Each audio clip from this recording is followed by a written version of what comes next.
the quiet town of Bisbee, Arizona, lies a sinister secret that has haunted its residents for decades. For one family, their move to this seemingly idyllic town turned into a nightmare they could never have imagined. As they settle into their new life, strange occurrences begin to unfold, revealing the true horror that lurks within Bisbee's shadows. Join us as we delve into the chilling tale of a family's descent into madness, their lives forever changed by the malevolent forces that dwell within Bisbee. In November 1993, when I was just 8 years old, I learned that we were moving from St. Louis, Missouri to a small town in Arizona called Bisbee.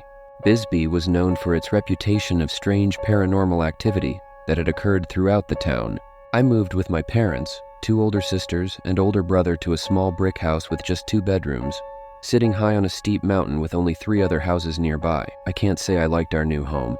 Sharing a bedroom with my 3 siblings was really uncomfortable. My dad had just gotten a construction job offer that paid nearly $10,000 more than his old job, so he took it right away. Even though my dad was making more money, he was very cheap and wanted to spend as little as possible on a house so he could fund his alcohol and gambling habits.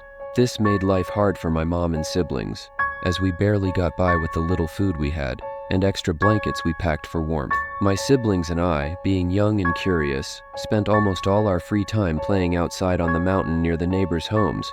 We never talked to our neighbors or even knew what they looked like, but we knew that 2 of the 3 houses were occupied. We often heard the couple in the house to our right arguing about money and bills not being paid, and about men visiting when the man of the house was away. Our other neighbors lived in a slightly bigger house right across from us. They were an older couple who never faced our house or tried to talk to any of us. I always thought it was strange that I saw the back of their heads many times, but never their faces. The house to our left was old, run down, and looked like it had been abandoned for years. My siblings and I stayed away from it as much as we could. Saying it was creepy would be putting it mildly. The mailbox was dusty and hadn't been checked in ages.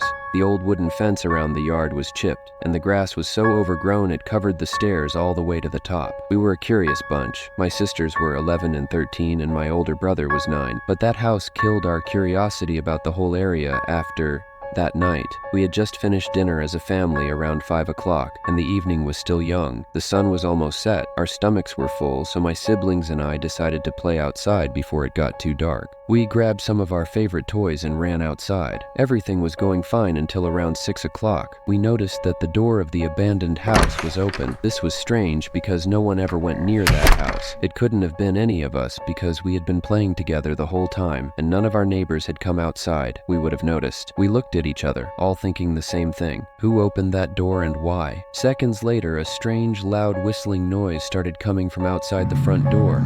We were baffled. I glanced over at the neighbor's house across from us, and for the first time, I saw the elderly couple's faces.